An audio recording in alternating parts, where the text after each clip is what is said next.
So here is my 2015 Subaru Forester XT.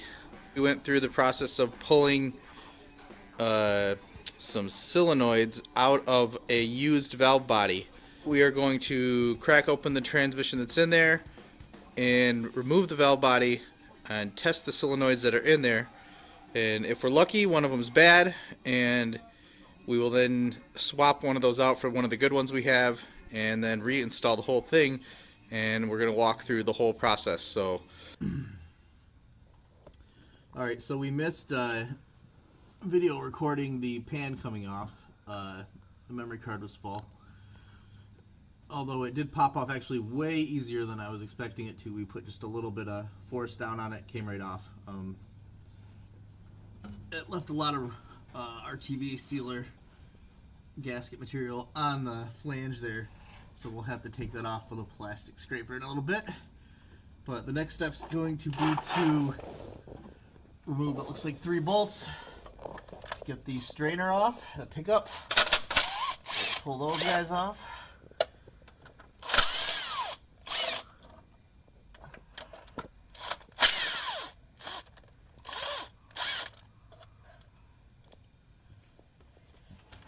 Assuming those are off, it should want to kind of pop right off of there. There she goes. Oh. Come on back, Austin. Oh, in the mouth. Oh, that was gross. Set my phone like over there. Ugh. Oh, that's so gross. There's paper towels up there. Oh my god, that on my face. Oh. Is it still going? Yes. Alright, let's redo that without all the smashing. Alright, so you have the screws out. You want to release that. Try to do it carefully because if it pops out, it will splash tranny fluid all over your face and the camera guy's face. And if he's got his mouth open, he'll eat a bunch of it, which is funnier than it sounds. Alright, so here is our valve body. Let's get right up there and take a look at this thing. Still in the car. Now I'm going to go through the same procedure I did with the other one, the donor transmission, of removing it. And you'll see there's a series of black bolts. I think it's all of the black bolts. And then we'll also have to remove this one as well. This one that's raised up by this clip. This clip will undo that. And then hopefully we'll get this out. And hopefully without splashing transmission fluid all over again. This is definitely a job that's a lot easier to do on the with a lift.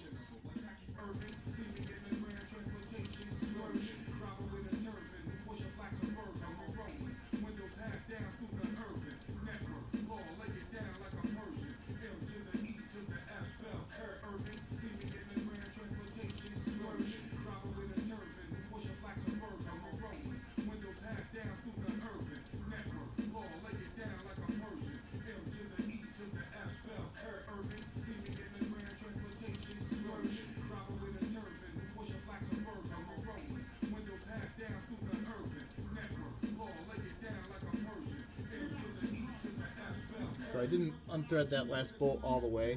I just left it in there just barely. The other thing that's holding it in is there is like a transfer tube on the top side of this with an O-ring that's seated in there pretty tight. So as we pull it out, it's probably gonna pop out of there kind of suddenly again. So if you might want to keep your mouth closed for this part.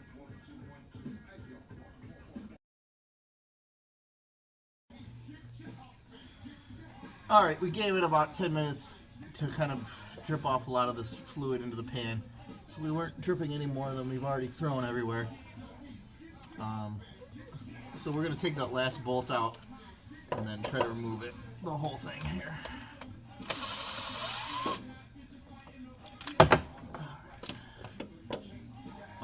And there she is. Now at this point, we're gonna try to make sure we don't set this in the dirty pan or set it anywhere that could get filthy, because we don't want to contaminate anything as we go through and put this back in. So go ahead and shoot some of it up there now. All right, so after that little bit of a fiasco, we are back on the bench. The fun part comes, we're going to test these solenoids. At first glance, this valve body looks exactly like my donor. After a little closer inspection, I see a few differences. Mainly, let's see, I see this little notch right here in this part right here on the donor transmission. It didn't have that little notch. So whatever's going on there, that's a little bigger. Other than that, everything seems to be the same. This little hole here looks a little bigger on this transmission. That might just be a casting machining issue. But the important part is it looks like we have 3 solenoids here. They look exactly like our donor. We have 2 of them sitting right here. And so the moment of truth is here now. We're going to check these 3, and I should be able to check them without tearing them apart. I'll check them on the end of this pigtail here at the connector. I'm not sure which one of these is the lockup. One guy I was talking to told me it was the one with the blue wire. Of course, this one has a blue wire going over here. This one has a blue wire going in there. But this is the blue one that goes back to the pigtail. But we'll just start. We'll go through all 3 of them. And hopefully one of them tests bad. If one doesn't test bad, then the next best thing's probably going to be to go buy another transmission. We have the purple one, blue one, and the green one. So I'm going to flip this over so we can get to the connector, which is right there. And pretty amazing how one of these valve bodies somehow can manage to hold about 50 quarts of transmission fluid. It just keeps coming out. Let's check this, make sure we got 0 when we put them together. Just make sure our craptastic meter is working good. Looks like it seems okay. Stick this one on the body. And we'll start on purple. Let's see what we get.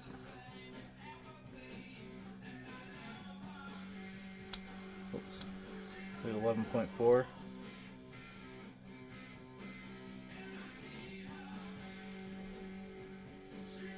.5. That's well within tolerance, so that one seems to be all right. That's one down. Next will be the blue one, and this is the one I was betting. Let's see if I was right.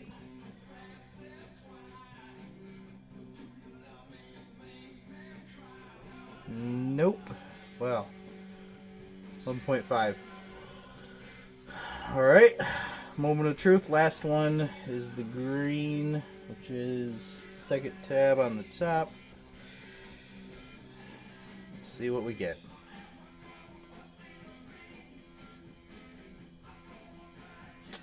There we go.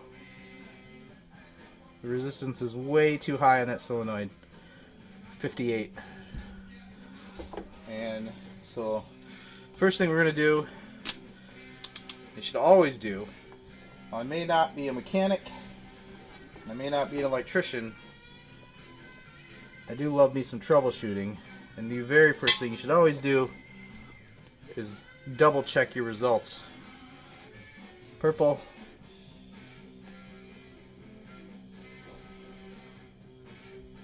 .5. Move on to the blue, 11.5. That's good news. And then we'll move to the green one more time, 58. Flip this guy back over.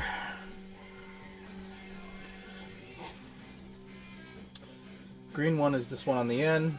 Purple one, blue one, green one. It's the first one in the row. My cameraman My nephew Austin was in here giving me a hand as we pulled this out, and we made quite a mess. So he's inside taking a shower, and while he's gone, I was able to re-commandeer the radio, and while we were listening to Wu-Tang, now we're back to ZZ Top. Let's pull this guy out.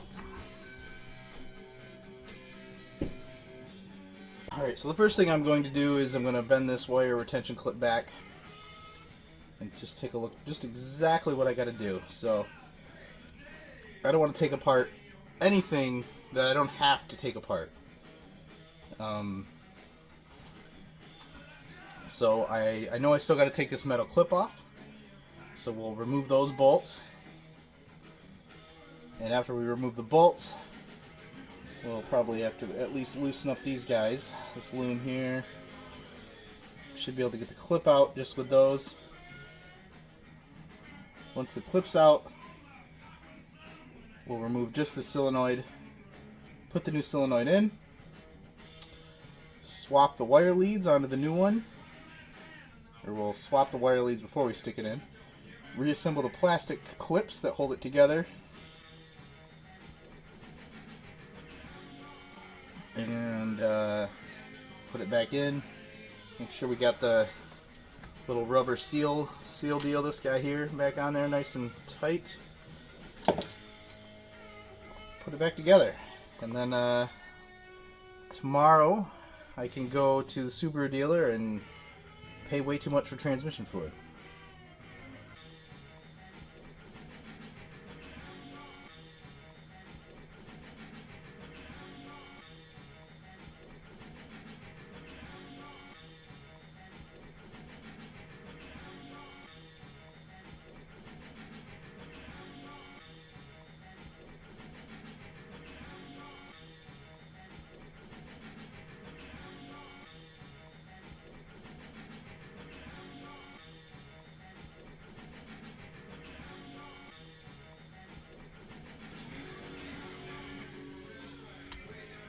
Alright, she's free.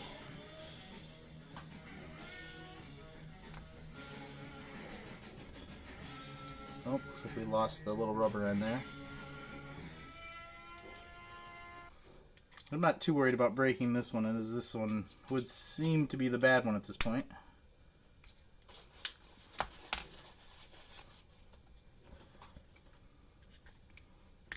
Oh, there we go. Broke the back end of this one.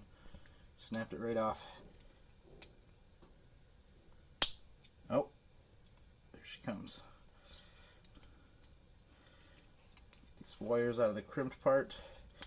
Because really at this point right now what I'm trying to say is I just want to make sure these wires are all good.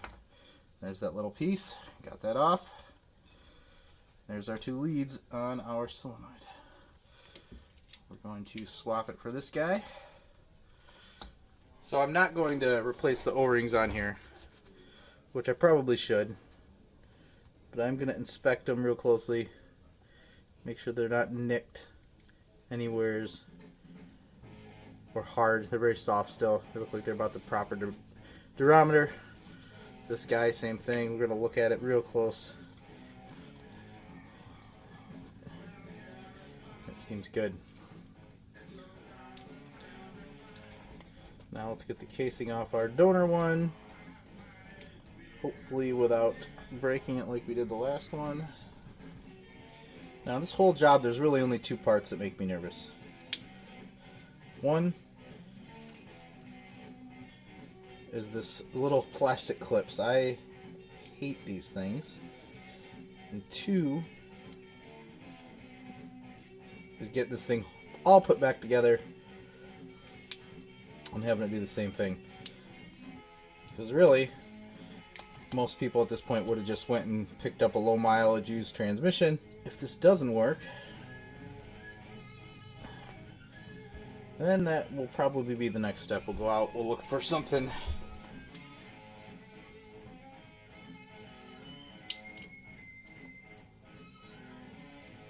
There we go. The prospect of trying to pull the transmission out of the car, get it out from underneath the car, get a new one in there and lift it up into place is not the kind of thing that I'm looking forward to. There she came. Good job. All right. Some old dirty needle nose pliers. Yeah, these pliers ain't something new. They're something old and dirty. Pull those guys right off. Very nice. Now this one shitty solenoid is probably caused so many thousands of people trouble. Alright, let's pull these off. We're going to clean this guy up a little bit, double check it.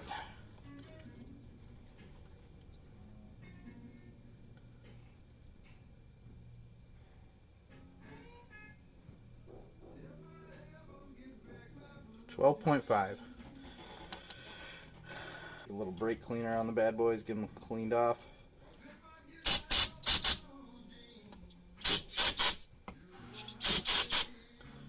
Now normally I would put dielectric grease on these, but since these are going in the transmission, we're not going to do that because I don't think the transmission was made to have dielectric grease floating around in there screwing things up.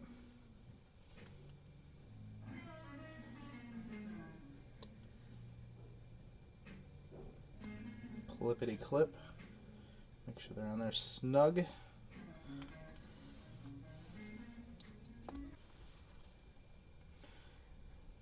And the lip, I believe, goes to the body and not the end that's doing the work. Yeah. Probably not the broken one.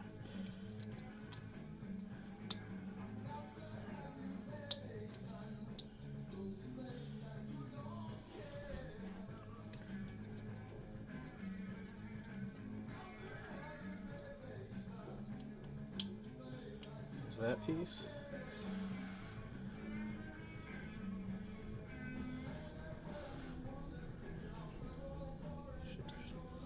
Lined up real nice. And kerchunk.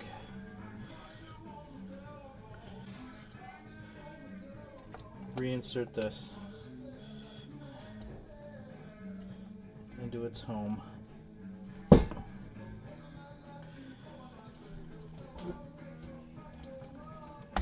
Oh, perfect fit. Look at that.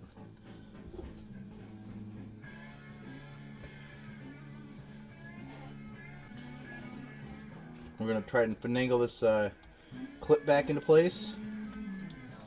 Hopefully she slides right into place. Look at that, beautiful. Now we are not going to tighten these down, I'm just going to spin them in a little ways. Whoa, see, I lied, there we go. Spin them in close.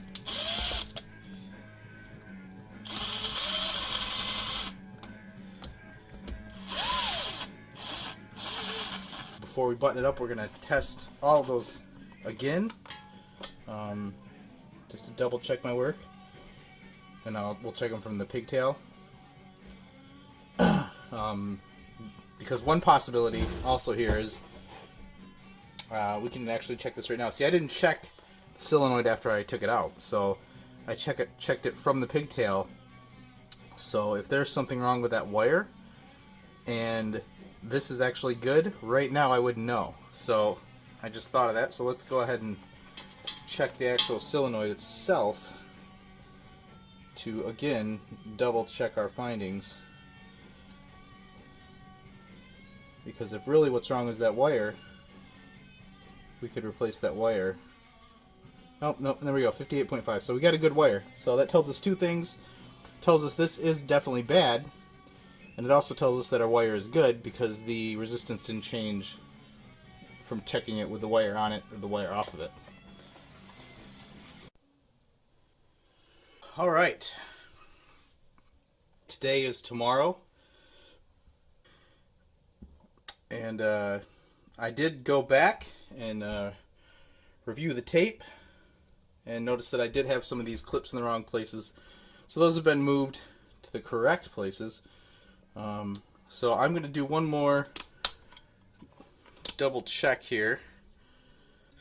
Should be good. Let's check, make sure we got a good Connection resistance should be 0. She's 0, so our leads are plugged in. And a lot of times with these cheap meters, they will run you around in circles when you're doing this kind of work, because these leads a lot of times will suck where they plug in, and that has bitten more people in the butt more times than you would ever imagine. But that's a thing, man. Always check your leads. If you're getting inconsistent things, check your leads. These things don't last long, but for the price, you get what you pay for. All right, let's start off with the purple wire. Put that thing right on there. There we go. 11.5. Good enough. Blue wire.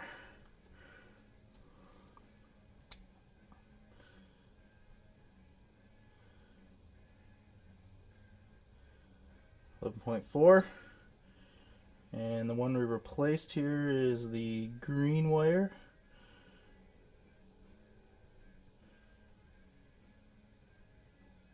11.6, 11.7. So there we go. Now I feel a little bit better about that. Watch this little guy too. He wants to slide out and escape, or push too far in, and then you'll be digging it out of there. We'll move on to getting the pan cleaned off next. So I want to go set this down and go grab the pan.